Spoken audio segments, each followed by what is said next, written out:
orang beriman, apabila kamu memerangi pasukan musuh, maka berteguh hatilah kamu dan sebutlah nama Allah sebanyak-banyaknya agar kamu beruntung. Zikrullah. Dan taatlah kepada Allah dan Rasulnya. Dan janganlah kamu berbantah-bantahan yang menyebabkanmu menjadi gentar dan hilang kekuatanmu. Dan bersabarlah, sesungguhnya Allah bersama dengan orang-orang sabar. Jadi kita kalau lagi berjihad, nggak boleh malah ribut dengan kaum muslimin yang lain. Sabar. Ya, walaupun dia mau jabatan apa, jabatan ini kasih saja. Kita yang penting dapat keutamaan jihadnya. Allah lebih tahu siapa yang paling ikhlas. Allah juga lebih tahu siapa yang dia pilih jadi syuhada atau orang yang mati syahid. Justru sebaliknya, kalau orang suka bertengkar di antara muslimin, maka Allah hilangkan. Di sini dikatakan Allah menyebabkan menjadi gentar dan hilang kekuatanmu, dan bersabarlah. Ya, karena Allah beserta dengan orang-orang yang sabar. Nabi SAW bersabda, wa'lam annan nasra ma'as sabr. Ketahuilah dan yakinlah kemenangan itu hanya akan diraih dengan kesabaran.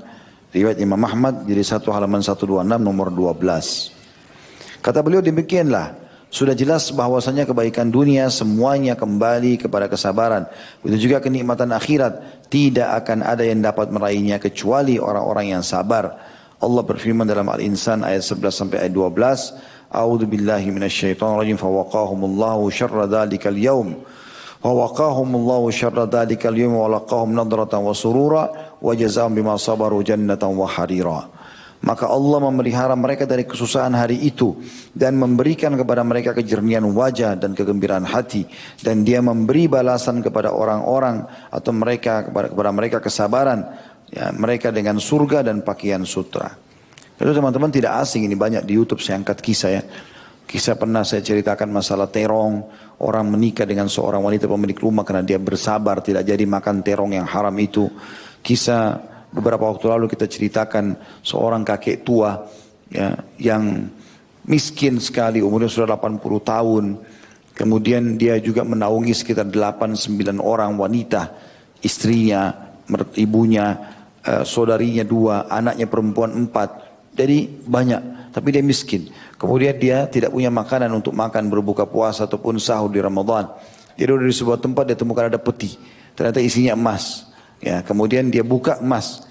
Maka pada saat itu di benaknya muncul pikiran was-was syaitan, sekarang sudah halal dia untuk ambil karena dia tidak bisa lagi makan, tidak ada makanan untuk dia makan buka puasa. Tadi sahur tidak makan apa-apa, gitu kan, cuma minum air putih. Maka dia pun mengatakan pada dirinya tidak mungkin. Saya harus bersabar. Ini bukan hak saya. Saya akan kembalikan pada pemiliknya. Ditutuplah. Kemudian dia pun pulang ke rumahnya. Akhirnya dia cerita sama istrinya. Istrinya mengetahui. Istrinya juga mengatakan kalimat yang sama. Kita susah. Sudah kau punya hak untuk pakai. Sekarang kau temukan itu barang. Dia bilang tidak bisa. Jangan pernah kau sentuh ini. Kita harus bersabar. Ini cobaan dari Allah SWT. Bahkan kalau kau berani sentuh peti emas ini, kau ambil, kau akan saya ceraikan. Padahal umurnya sudah 80 tahun lebih. Istrinya juga sudah mendekati umur begitu. Sekitar 75 tahun. Jadi saking takutnya. Terus kemudian besok hari dia dapat di Masjid Haram ada orang yang mengiklankan, kalau siapa yang menemukan peti emas saya akan kasih, semoga Allah luaskan rezekinya dan seterusnya. Maka orang tua ini berkata, kalau seandainya ya ada yang menemukan emasmu, kau kasih bayaran enggak? Kata orang itu, berapa dia minta? Kata dia 100 dinar, gitu kan. Minta 10% lah dari harta emas, karena emas itu kalau salah ada 1000 ya dinar pada saat itu. Dia bilang tidak, orang itu bilang, saya orang mau kembalikan karena Allah, silakan. Kalau dia tidak mau kasih, dia tidak mau kembalikan ya urusan dia sama Allah. Dia pulang ke rumah, dia bilang sama istrinya, kayaknya kita nggak bisa nih. Orang ini nggak, saya sudah temukan pemiliknya, tapi dia nggak mau kasih uang. Kata istrinya, coba bilang lagi besok kembali lagi ketemu. Orang itu iklankan lagi di atas sepatu depan Ka'bah. Wahai muslimin, siapa yang temukan peti saya akan kasih, saya akan doakan semoga Allah lapangkan rezekinya, Allah mudahkan urusannya. Orang tua ini berkata lagi, hai anak muda, orang Khurasan kebetulan dari wilayah Iran ya. Dia mengatakan, hai orang Khurasan, kalau orang dapat berapa kau kasih? Kata orang itu, berapa dia minta? Katanya dia 10 dirham, 10 dinar. Kata orang-orang yang punya uang tidak akan kasih. Dia pulang lagi kepada istrinya. 10 dinar pun orang ini tidak mau. Coba minta lebih sedikit, kata istrinya. Besok ketemu lagi orang yang sama. Iklanin lagi. Kata dia, orang tua ini, berapa kau akan kasih? Dia bilang, berapa dia minta? Kata orang tua ini, 1 dinar. 1 dinar ini setengah dinarnya dia berikan sedekah kepada orang untuk buka puasain orang di Ramadan. Setengah dinar, 1 dinar emas itu cukup banyak gitu kan. Setengahnya dia kasih sedekah, setengahnya dia pakai untuk kebutuhan keluarganya.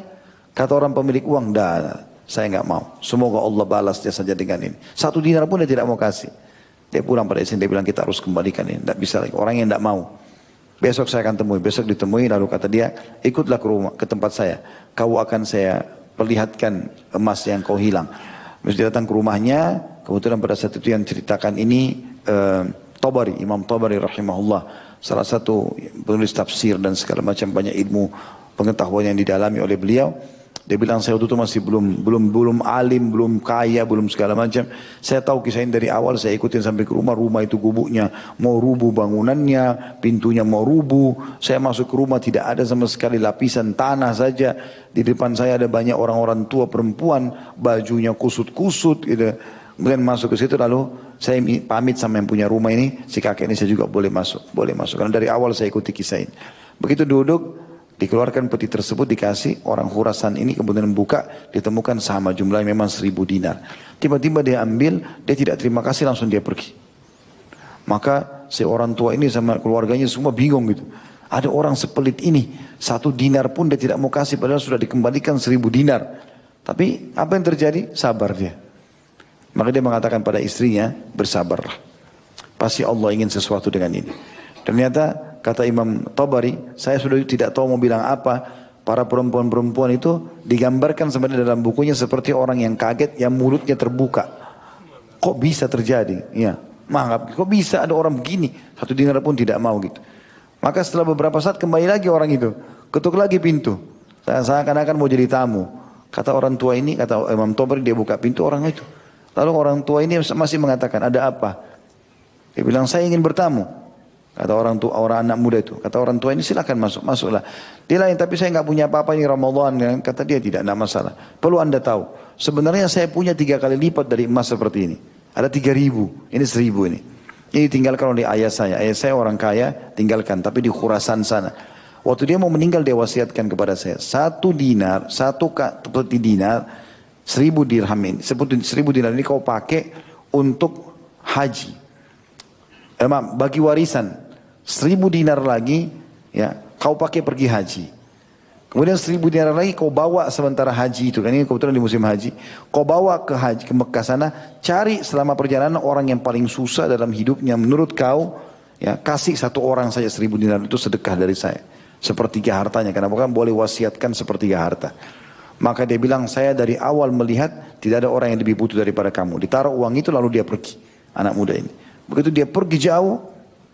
Kata Imam Tabari, saya sama kakek ini tua coba mengejarnya juga tidak bisa dapat. Karena orang itu sudah tidak ada.